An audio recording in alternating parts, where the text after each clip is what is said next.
Hello everyone, welcome to another short blog. তোমরা যারা আমার ভিডিওস ফলো করো তারা জানবে আমি আমার মা, পিসি আর ভাইকে এনে রেখেছিলাম আমার কাছে, যাতে কিছুদিন আমার মা রেস্ট পায়। তা অন্ধকার দেখে আশা করছি বুঝতেই পারছো হাওড়া, আর আমরা অ্যাকচুয়ালি বেরোচ্ছিলাম একটা জায়গায় যাব বলে। আসলে আমি না কাউন্ট করে রেখেছিলাম যে মা, পিসি, ভাই ওরা এলে ঠিক কোথায় কোথায় ওদেরকে আমি নিয়ে যাব, যেখানে যেখানে গিয়ে আমার ভালো লেগেছিল সেই জায়গাগুলো আমি আমার উইশ লিস্টে রেখে দিয়েছিলাম মাদেরকে নিয়ে যাব বলে। তো দেখতেই পাচ্ছ আমরা চলে এসেছিলাম বৈঠকখানায়। তোমরা যারা আন্দুল রোডে যাতায়াত করো তারা তো অবশ্যই জানবে এই জায়গাটার কথা।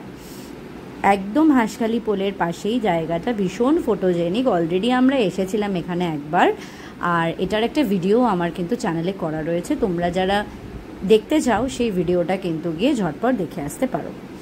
আসলে ওই ভিডিওটাতে আমি পুরোপুরিভাবে খাবারের রিভিউ অ্যান্ড অল এভরিথিং করেছিলাম, বাট সেদিন এসেছিলাম যেহেতু মাদেরকে নিয়ে, সেই জন্য একটু কোয়ালিটি টাইম স্পেন্ড করব বলেই গেছিলাম। আর সেরকম বেশি কিছু আমরা নিইনি। আমরা নিয়েছিলাম ফিশ ফ্রাই, ফিশ ফিঙ্গার, আর তার সাথে খুব সম্ভবত আমরা পিৎজা নিয়েছিলাম, না সরি আমরা স্যান্ডউইচ নিয়েছিলাম আর স্যুপ নিয়েছিলাম। তো পিসির তো খেয়ে দেখতেই পাচ্ছ ভীষণ ভালো লেগেছে, মারও খুব ভালো লেগেছে। আপাতত ফিশ ফ্রাই আর ফিশ ফিঙ্গারই এসেছিল, ভাইয়ের স্যান্ডউইচ আর দেবায়নের স্যুপ তখনও আসেনি। তা আমরা একটুখানি এনজয় করছিলাম, আর গরমটা আসলে একটু কম ছিল বলে এখানে আসার সাহসটা পেয়েছিলাম, কারণ জায়গাটা না পুরোপুরিভাবে ওপেন, জানো তো।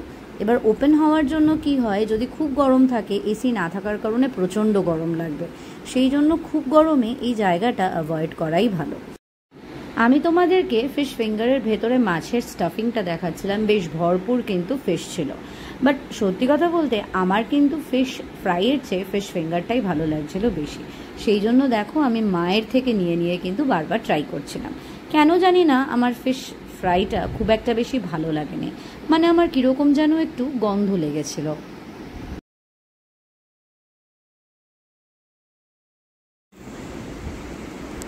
দেখতে দেখতে দেবায়নের ক্লিয়ার স্যুপও চলে এসেছিল। যেহেতু দেবায়ন ক্লিয়ার স্যুপ পছন্দ করে, সেই জন্য একেবারে কর্নফ্লাওয়ার দিতে কিন্তু ও বারণ করে দেয়, আর ভীষণ ভালো কিন্তু বানিয়েও ছিল।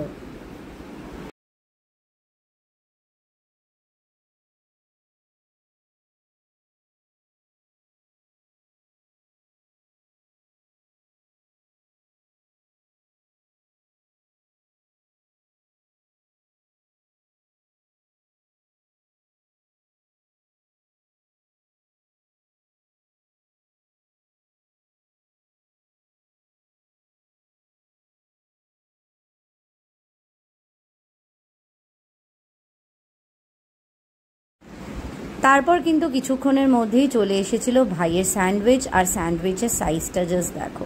আমি ওকে নাড়াতে বারণ করেছিলাম তোমাদেরকে দেখাবো বলে। তো আজকের ভিডিওটা এতটাই, যেহেতু বললাম কোয়ালিটি টাইম স্পেন্ড করতে গেছিলাম, সেই জন্য বেশি শ্যুট করা হয়ে ওঠেনি। ভিডিওটা ভালো লাগলে অবশ্যই কমেন্ট করে জানিও। দেখতে থাকো অ্যান্ড সাথে থাকো, পাশে থাকো।